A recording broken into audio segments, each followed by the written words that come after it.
My dear students and friends, मैं doctor K S. Daunsi आप सभी का के.एस.डी. मैथ्स क्लासेस में स्वागत करता हूं।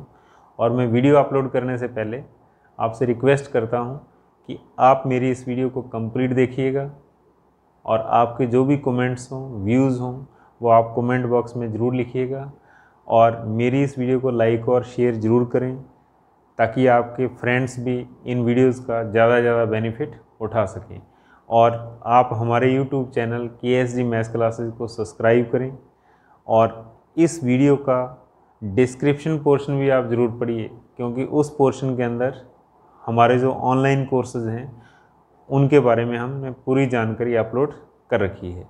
Okay, thank you. तो आइए हम आज का टॉपिक स्टार्ट करते हैं। आज हम इस वीडियो लेक्चर में वेलोसिटी और एक्सेलरेशन, इसकी बी एक्सरसाइज और इसका एग्जाम्पल नंबर सेकंड सबसे पहले हम डिस्कस करने जा रहे हैं। तो इस एग्जाम्पल सेकंड की स्टेटमेंट क्या दे रखी है, इसने क्या लिखा हुआ है इसके अंदर। वो कह रहा है if the tangential and normal एक्सेलरेशंस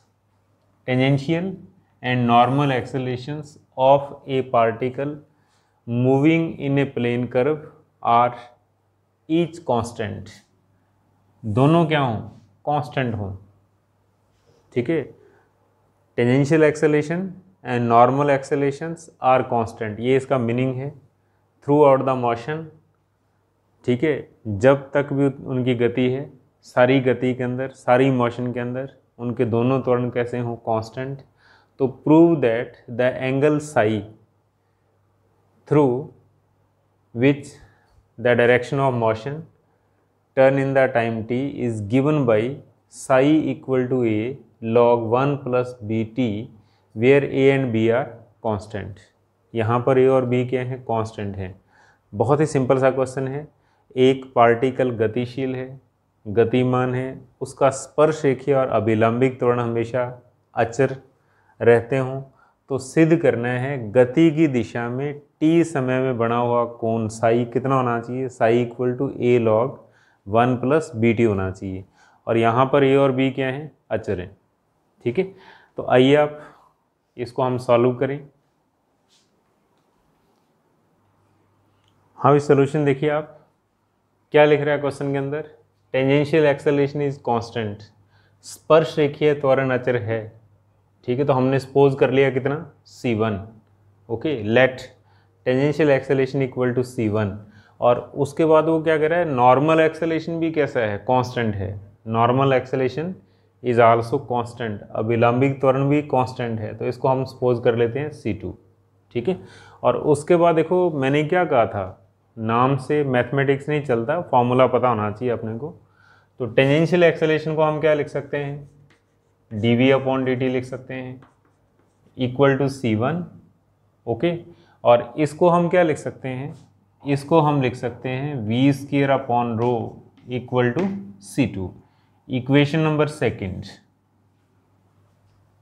ठीक है, और इसको आप इक्वेशन नंबर फर्स्ट लिख दो आप, स्पर्श रेखीय त्वरण dv/dt। ठीक है, फॉर्मूले याद रखना है, इसके 3 फॉर्मूले होते हैं। कौन कौन से, dv/dt, d2s/dt², vdv/ds। ठीक है, तो हम dv/dt लिख देते हैं और यहाँ पर इसका एक ही फॉर्मूला है v²/ρ। ठीक है, और अगले स्टेप के अंदर देखो आप, अपना टारगेट क्या है, to prove psi equal to a log 1 plus bt proof करना, यानी कि जो आंसर लिखना है आपने को साई और t में लिखना है। और यहाँ पर a और b क्या है, कांस्टेंट, तो आप लिख सकते हो where a and b are constant. यहाँ पर a और b अचर है, कांस्टेंट हैं। ओके, तो देखो a और b की चिंता करने की ज़रूरत नहीं है, बिकॉज जब हमने c1 c2 सपोज कर लिया तो कांस्टेंट आएंगे और लास्ट में जो कांस्टेंट बनेंगे उनको हम क्या लिख देंगे, a और b लिख देंगे। तो अब आप आइए यहाँ से आगे बढ़िए आप, तो बाई 1 क्या करो आप, ऑन इंटीग्रेशन समीकरण 1 का समाकलन कीजिए आप, पहले क्रॉस मल्टीप्लाई कर लो, that is dv equal to c1 into dt। और अब इसको इंटीग्रेट कर दो आप, तो जब हम इसका इंटीग्रेशन करेंगे तो डी का कितना हो जाएगा v, dt का कितना हो जाएगा t plus constant of integration that is, इसको c लिख सकते हो आप। ओके, और इसको इक्वेशन नंबर दे दो आप थर्ड, 3 नंबर समीकरण। ठीक है, और अब आपने क्या करना है, इक्वेशन सेकंड से बाई 2, ठीक है, और यहाँ नोट याद रखिएगा आप, इक्वेशन सेकंड को कैसे लिखना आपने को, इक्वेशन सेकंड के अंदर ऊपर वी स्क्वायर है, तो वी स्क्वायर को आप लिख दो v into V upon rho equal to C2, ये याद रखना है आपने, ध्यान देना। ठीक है, और अब अपने को क्या करना है, इक्वेशन थर्ड से एक v की वैल्यू ये पुट कर देनी है, एक v छोड़ना है, एक v के स्थान पर ये वैल्यू पुट करनी है इक्वेशन थर्ड से। ठीक है, तो आप साइड में लिख सकते हो v बराबर ds अपॉन dt, और रो क्या होता है, रो होता है ds अपॉन डी साई, ये रो का फॉर्मूला होता है। ठीक है, बहुत ही सिंपल। देखो, एक तो हमारे पास v आया है कहाँ से, इक्वेशन फर्स्ट से इंटीग्रेशन करने के बाद, एक हम v लिखेंगे ds अपॉन dt, और रो का फॉर्मूला क्या होता है ds अपॉन डी साई, और इसको यहाँ रखिए आप, एक तो v का मान ये पुट कर दो, एक v की वैल्यू ये पुट करनी है अपने को। ठीक है, कहीं v स्क्वायर के अंदर ये वैल्यू मत पुट कर देना आप, फिर आंसर नहीं आएगा, फिर देखते रहोगे आप, इसलिए मैंने नोट लगाया है, याद रखना आपने को स्टेप, v स्क्वायर को v इंटू वी लिखना है। तो अब इसके अंदर ये वैल्यूज पुट करो आप, तो लिखो बाई थर्ड समीकरण 3 से v के स्थान पर c1t प्लस c लिखिए आप, c1t प्लस c, और इस v के स्थान पर ds अपॉन dt लिखो आप, ds अपॉन dt, और अपॉन में रो की वैल्यू पुट करो आप, क्या लिखोगे आप, ds upon D psi equal to C2। बड़े ही ध्यान से चलना है। ठीक है, समझ गए मैंने क्या कहा है, इक्वेशन सेकंड v स्क्वायर को v इंटू वी लिखिएगा आप, एक v के स्थान पर ये वैल्यू पुट कर दो, और एक v के स्थान पर ds अपॉन dt पुट कर दो, रो हम जानते हैं क्या होता है ds अपॉन dt। ठीक है, और ऐसा करने के बाद आप आगे बढ़िए, तो देखो क्या आएगा आपके पास आएगा c1t प्लस c। ठीक है, और इसको आप लिख सकते हो ds upon dt into D psi upon ds। ध्यान दो आप, ये बटा में ds अपॉन डी साई है, डी साई ऊपर आएगा, ds नीचे रहेगा, और इक्वल टू C2 बराबर C2, ds से ds कैंसिल कर दो आप, क्योंकि फर्स्ट डेरिवेटिव है, फर्स्ट डेरिवेटिव के अंदर हम कैंसिल कर सकते हैं। और उसके बाद हमारे पास बन रहा है c1t plus c into D psi upon dt equal to C2, और अगले स्टेप के अंदर आपने क्या करना है, सेपरेशन ऑफ वेरिएबल, dt ऊपर और अपॉन में t वाली टर्म,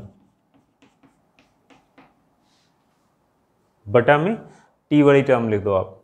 बहुत ही सिंपल, सेपरेशन ऑफ वेरिएबल, चरों को अलग अलग करना, dt ऊपर जाएगा और ये t वाला फैक्टर नीचे रहेगा, और अब आप इसको इंटीग्रेट कर दो, तो ऑन इंटीग्रेशन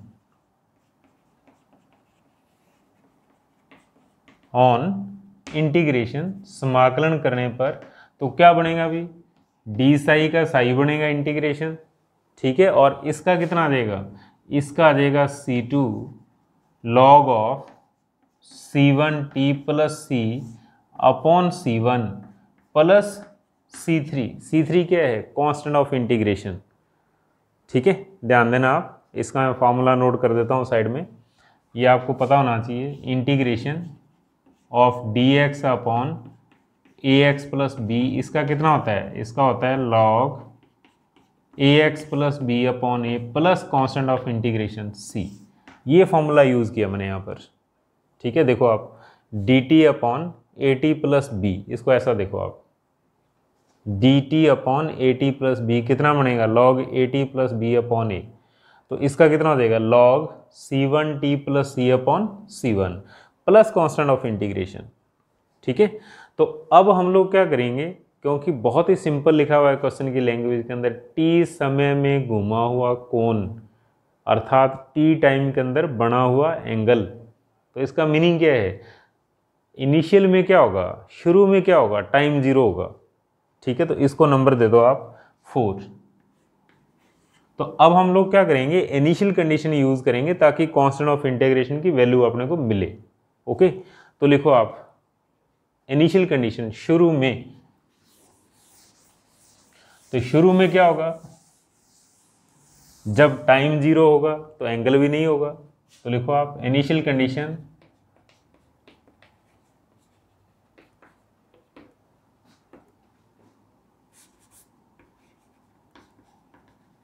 इनिशियल कंडीशन।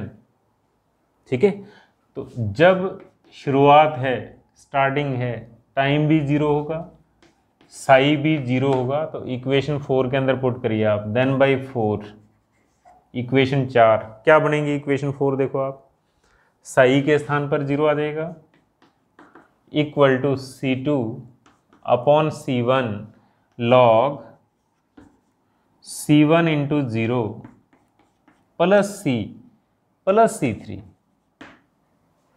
ठीक है, साई के स्थान पर 0 पुट कर दो, टी के स्थान पर 0 पुट कर दो। तो यहां से C3 की वैल्यू कैलकुलेट करो आप, देखो कितनी आ रही है C3। C3 हमारे पास बन रहा है -C2 upon C1 log of C। क्यों, C1 इंटू 0 0 हो गया, तो सिर्फ C बच गया यहाँ पर, लॉग C। और अब आपने क्या करना है, कांस्टेंट की वैल्यू निकाल के वापस इक्वेशन 4 में पुट करनी है। तो बाई 4 समीकरण 4 से क्या कुछ बनेगा, साई बराबर C2 अपॉन C1, इसको आप थोड़ा एडजस्ट करके लिखिए, C2 upon C1 into log C1t plus C minus C2 upon C1 minus C2 upon C1 into log of C।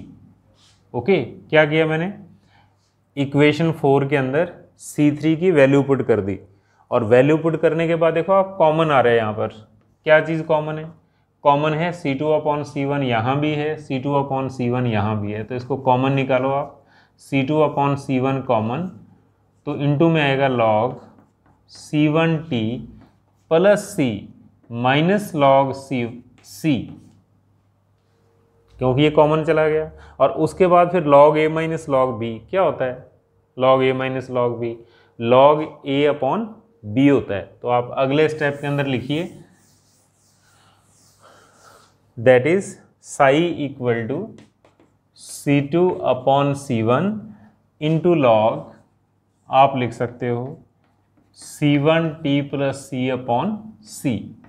कौन सा फॉर्मूला लगाया मैंने यहाँ पर, log a minus log B, that is log a upon B use कर लिया। और इसके बाद देखो इसको इस तरीके से लिखिए आप, C2 अपॉन C1 लॉग, अब C से डिवाइड करो आप, तो C से डिवाइड करेंगे तो क्या बनेगा, C1 upon C into T plus C upon C कितना हो जाएगा, 1 हो जाएगा।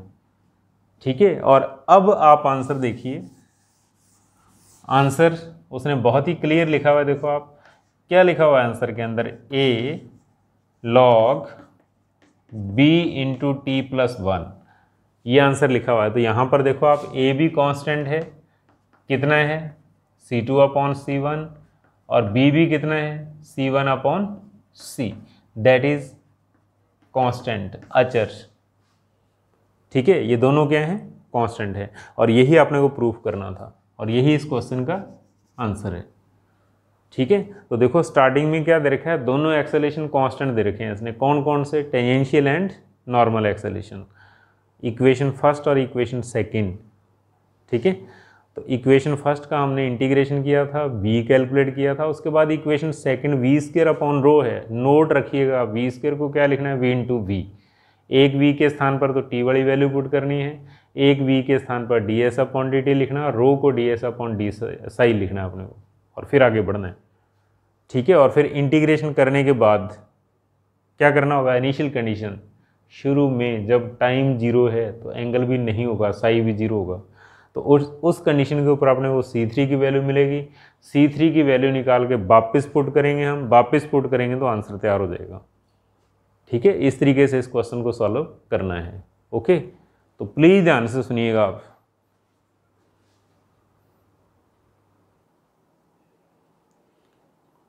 हाँ, नेक्स्ट देखिए आप एग्जांपल नंबर 8 क्या लिख रहा है इस एग्जांपल के अंदर। Prove that the acceleration of a particle moving in a plane with uniform speed is rho psi dot square. ठीक है, सिद्ध कीजिए किसी वक्र में एक समान वेग से गमन करने वाले कण का, एक समान वेग से गमन करने वाले कण का त्वरण एक्सेलरेशन कितना होता है, पी साई डॉट स्क्वायर होता है। ठीक है, मैं फिर रिपीट कर दूं, prove that the acceleration of a particle moving in a plane curve with uniform speed, क्या दे रखा है इसने, यूनिफॉर्म स्पीड, कांस्टेंट वेलोसिटी दे रखी है क्वेश्चन के अंदर, तो वो कह रहा है उसका एक्सेलरेशन, उसका त्वरण कितना होना चाहिए, रो साई डॉट स्क्वायर होना चाहिए।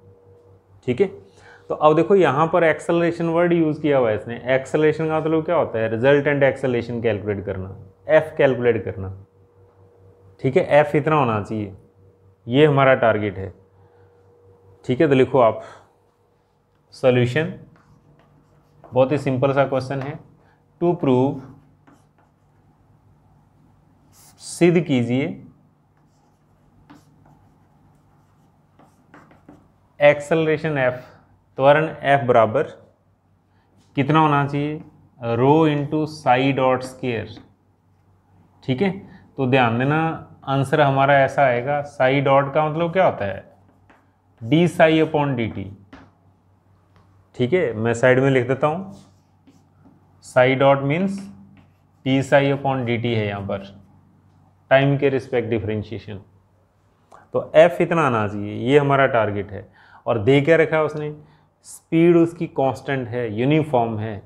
तो लिखो आप गिवन, दिया गया है speed that is velocity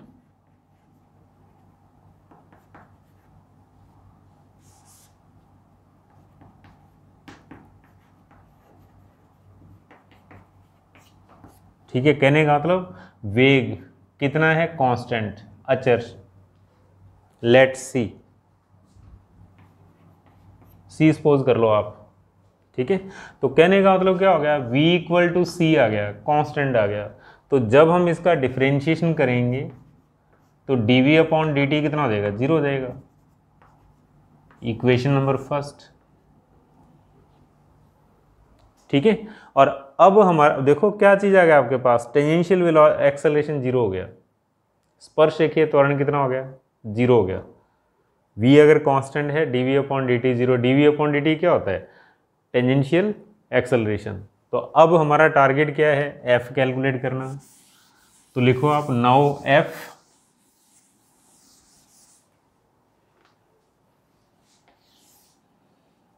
f means resultant acceleration, परिणामी त्वरण। तो रिजल्टेंट एक्सेलरेशन का फॉर्मूला क्या होता है, under root tangential acceleration square plus normal acceleration का होल स्क्वायर, ये इसका फॉर्मूला होता है। हिंदी में हम क्या कह सकते हैं, स्पर्श रेखीय त्वरण का होल स्क्वायर प्लस अभिलंबिक त्वरण का होल स्क्वायर और सारे का अंडर रूट। हिंदी में ऐसा कह सकते हैं हम, स्पर्श रेखीय त्वरण का होल स्क्वायर प्लस अभिलंबिक त्वरण का होल स्क्वायर और सारे का अंडर रूट। और अब देखो नाम से कुछ नहीं होता, फॉर्मूले लिखो आप। तो इसका फॉर्मूला dv अपॉन dt है, dv अपॉन dt की पावर 2, और इसका फॉर्मूला क्या होता है, v स्क्वायर अपॉन रो होता है, और इसका होल स्क्वायर हो जाएगा। ठीक है, और अब आप इक्वेशन फर्स्ट का यूज करिए, by 1 dv upon dt equal to 0। तो ये पहली टर्म 0 हो जाएगी, तो हमारे पास क्या आ जाएगा, हमारे पास आ जाएगा v स्क्वायर अपॉन रो का होल स्क्वायर। ठीक है, साइड में लिख देना बाई 1। और अगले स्टेप के अंदर देखो आप, वी स्क्वायर अपॉन रो का होल स्क्वायर, तो अंडर रूट से बाहर क्या आएगा, अंडर रूट से बाहर आएगा V square upon rho. Okay, और इसके बाद बहुत ही सिंपल आंसर देखो आप, आंसर इसने लिखा हुआ है रो, लेकिन यहाँ पर अपॉन में रो आ रहा है, तो आप लोग क्या करोगे, रो से मल्टीप्लाई कर दो, रो से डिवाइड कर दो आप। तो जब रो से डिवाइड करेंगे तो अपॉन में कितना हो जाएगा, रो स्क्वायर। ध्यान देना, रो से मल्टीप्लाई, रो से डिवाइड, ऊपर रो होगा, नीचे कितना हो जाएगा, रो स्क्वायर हो जाएगा। और अब आप इसको ऐसा लिख सकते हो, that is rho into V upon rho का होल स्क्वायर। क्यों, वी की पावर भी 2 है और रो की पावर भी कितनी है, 2 है, तो हम लोग क्या लिख सकते हैं, वी अपॉन रो का होल स्क्वायर लिख सकते हैं। और अगले स्टेप के अंदर फिर आप लिखो, हम नेक्स्ट रो इंटू वी क्या होता है, d s upon D t, और रो क्या होता है, d s upon D Sai, और इसकी पावर 2 साइड में मेंशन कर सकते हो आप कि since v equal to d s upon D t and rho equal to d s upon D psi, v velocity है, d s upon D t, और रो क्या होता है, रेडियस ऑफ कर्वेचर, जिसको हम क्या लिख सकते हैं, D s upon D Sai लिख सकते हैं। और इनकी वैल्यू पुट कर दो, वैल्यू पुट करने के बाद हमारे पास देखो क्या बनेगा, हमारे पास बनेगा D s upon D T into D Sai, ऊपर जाएगा, अपॉन में क्या आएगा, डी एस से डी एस कैंसल, और यहाँ इसका होल स्क्वायर चल रहा है, तो इसको हम लोग क्या लिख सकते हैं, देखो आप, इसको हम लिख सकते हैं that is F equal to rho into D psi upon D T का होल स्क्वायर, और D psi upon D T क्या हो जाएगा, साई डॉट हो जाएगा।